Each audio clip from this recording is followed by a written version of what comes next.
मिरजेत लोकशाहीर अण्णाभाऊ साठे यांच्या पुतळ्याची विटंबना झाल्याची घटना। उपायुक्त स्मृती पाटील यांनी तात्काळ सीसीटीव्ही बसवण्याचे आदेश दिले। अज्ञात समाज कंटकांवर महापालिका गुन्हा दाखल करणार। मिरज मध्यवर्ती बस स्थानकासमोरील लोकशाहीर अण्णाभाऊ साठे यांच्या पुतळ्याची अज्ञात समाज कंटकाने विटंबना केल्याची घटना घडली होती। लोकशाहीर अण्णाभाऊ साठे पुतळा समिती, उपायुक्त स्मृती पाटील, महापालिका प्रशासन, मिरज उपविभागीय पोलीस अधिकारी प्रणिल गिल्डा, मिरज शहर पोलीस निरीक्षक किरण चौगले यांच्यासह पोलीस फौजफाटा पुतळा परिसरात दाखल झालेला होता। यावेळी पुतळा समितीने आक्रमक भूमिका घेऊन तात्काळ पुतळा परिसरात सीसीटीव्ही बसवून अज्ञात समाजकंटकावर महापालिकेने गुन्हा दाखल करावी अशी मागणी केली। उपायुक्त स्मृती पाटील यांनी तात्काळ पुतळा परिसरात सीसीटीव्ही बसवण्याचा आदेश तसेच महापालिकेतर्फे अज्ञात समाजकंटकांवर गुन्हा दाखल करण्याचे आदेश दिल्याने अण्णाभाऊ साठे प्रेमींनी शांततेची भूमिका घेतली होती।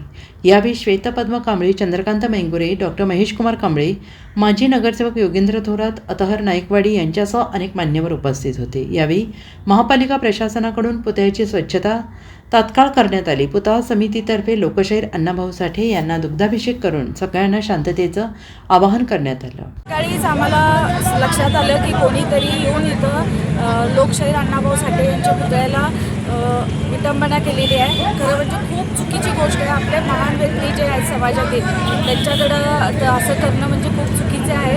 महानगरपालिकेच्या वतीनं आम्ही ग्वाही दिलेली आहे आणि व्हेंडरला पण सांगितलेलं आहे की तातडीनं लगेच आत्ता 10:30-11 पासून CCTVचं काम चालू होईल। महापालिकेची दक्षता घेत आहे की या परत कुठलीही असली घटना घडणार नाही, एवढंच मी इथं ग्वाही देते। आणि पूर्ण आम्ही पुतळा वगैरे स्वच्छतेचं काम सुरू केलेलं आहे आणि आम्ही महापालिकेच्या वतीने दिलगिरी व्यक्त करतो की अशी ही घटना घडलेली आहे आणि महाआयुक्त साहेबांचाही आदेश आहे की तातडीनं 1 तासात ते काम पूर्ण करून घ्यावं।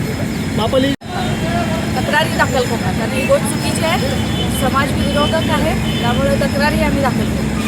समस्त मातंग समाज अण्णाभाऊ साठे पुतळा समितीच्या वतीनं महापालिकेचा प्रथमतः आम्ही निषेध करतो। त्याचबरोबर महापालिकेनं आज त्वरित या ठिकाणी CCTV फुटेज बसवावा, अन्यथा आम्ही महानगरपालिकेकडे आमचा मोर्चा कूच करू आणि परिणामी महापालिकेला भोगावं लागेल। आणि महापालिकेला एक सांगतो, महापालिकेनं लोकप्रतिनिधींची हमाली करण्यापेक्षा जनसेवा करावी एवढीच महापालिकेला सांगतो आणि या ठिकाणी थांबतो। Bureau report SBN Marathi, Miraj.